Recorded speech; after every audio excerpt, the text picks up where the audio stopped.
గత ప్రభుత్వంలో ఋషికొండపై పాత భవనాలను తీసేసి కొత్త భవనాలు కడితేనే రాద్ధాంతం చేసిన టీడీపీ నాయకులు, ఈ కూటమి నాయకులు ఇప్పుడు సింహాచలం అప్పన్న కొండకు గుండు గురిగే ప్రయత్నం చేస్తున్నారు.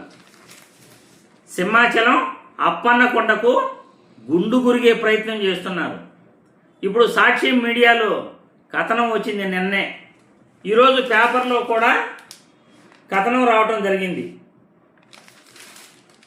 అప్పన్న కొండకు గుండు, నరసింహస్వామి కొలువైన క్షేత్రానికి ఎసురు, డేటా సెంటర్ పేరుతో సింహాచలం కొండపై విచ్చలవిడిగా తవ్వకాలు, తీవ్ర అపచారమని భక్తుల ఆందోళన, కొండ నుండి వరసకు నీరు బయటికి వెళ్లే మార్గం బందు, ముడసర్లోవకు తీవ్ర నీటి ఎద్దడి ముప్పు, ఫ్లోటింగ్ సోలార్ ప్లాంట్కు తిప్పలే, ప్రైవేట్ రిసార్ట్స్ల కోసం పావురాల కొండపై అడ్డగోలుగా తవ్వకాలు, క్రీస్తు పూర్వం 3వ శతాబ్దం నాటి ప్రాచీన బౌద్ధం ఆనవాళ్లు సమాధి, లీజుల పేరుతో చంద్రబాబు సర్కార్ అనాలోచిత చర్యలు, దశాబ్దాలుగా విపత్తుల నుండి విశాఖను కాపాడుతున్న కొండను కనుమరుగు, పర్యావరణ సమతుల్యతకు తీవ్ర విఘాతం తప్పదని హెచ్చరిస్తున్న నిపుణులు. ఇది ఈ ఫోటోలు మీరు చూశారు కదా. సింహాచలం అప్పన్నగుడి లక్ష్మీ నరసింహస్వామి కొండకు, లక్ష్మీ నరసింహస్వామి కొలువైన ఆ కొండను తవ్వేసే ప్రయత్నం చేస్తున్నారు. కేవలం 240 కోట్లు ఋషికొండలో ఖర్చు పెట్టిన దానికి ఎంత రాద్ధాంతం చేశారో రాష్ట్రానికి మొత్తం కూడా తెలుసు. ఇప్పటికీ కూడా జగన్ తన సొంత నివాసం కోసం ఆ ఋషికొండను పర్యావరణాన్ని నాశనం చేసి కట్టుకున్నాడు అని విమర్శలు చేస్తున్న వీళ్ళు ఈరోజు పర్యావరణాన్ని కాదు, అడవులు మొత్తం కూడా నాశనం చేసేస్తున్నారు, చెట్లు కొట్టేస్తున్నారు. మైనింగ్ కోసం, గనుల కోసం ప్రతి జిల్లాలో కూడా ఈ విధంగా టీడీపీ నాయకులు అరాచకాలు చేస్తూనే ఉన్నారు. ప్రతి ఎమ్మెల్యే కూడా, కూటమి నాయకుల్లో ప్రతి ఎమ్మెల్యే కూడా వీలైనంత వరకు దోచుకోవాలి అనే నినాదంతో కొండలను హరించేస్తున్నారు.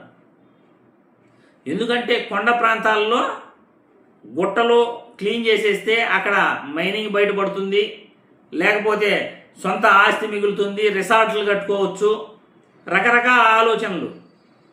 ఇప్పుడు అదే పనిలో చంద్రబాబు లీజుల పేరుతో అనాలోచిత నిర్ణయాలు తీసుకుంటూ దశాబ్దాలుగా విపత్తుల నుండి విశాఖను కాపాడుతున్న ఈ లక్ష్మీనారాయణ స్వామి కొలువైన కొండను పూర్తిగా గుండు కొట్టేస్తున్నారు.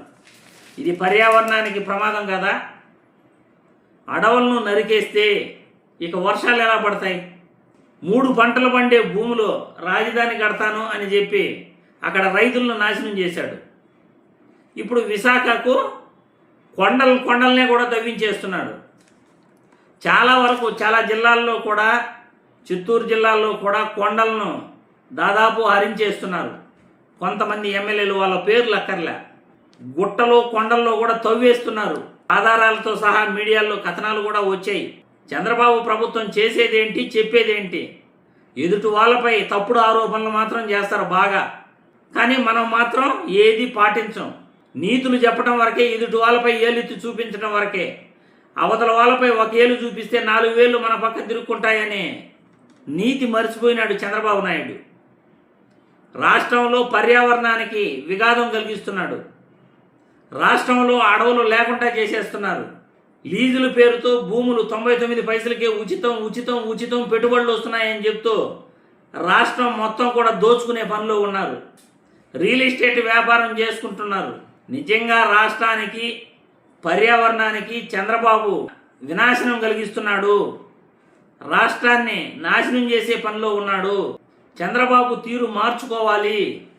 నిజాయితీతో డబ్బుల కోసం కాకుండా, పదవుల కోసం కాకుండా, ప్రజా సంక్షేమం కోసం, ప్రజాక్షేమం కోసం ఆలోచించాలి చంద్రబాబు నాయుడు ఒక ముఖ్యమంత్రిగా. దోచుకోవటం, దోచిపెట్టడం కాదు. ప్రజల క్షేమం కోరండి. ఏపీ ముఖ్యమంత్రిగా, ఒక సీనియర్ నాయకుడుగా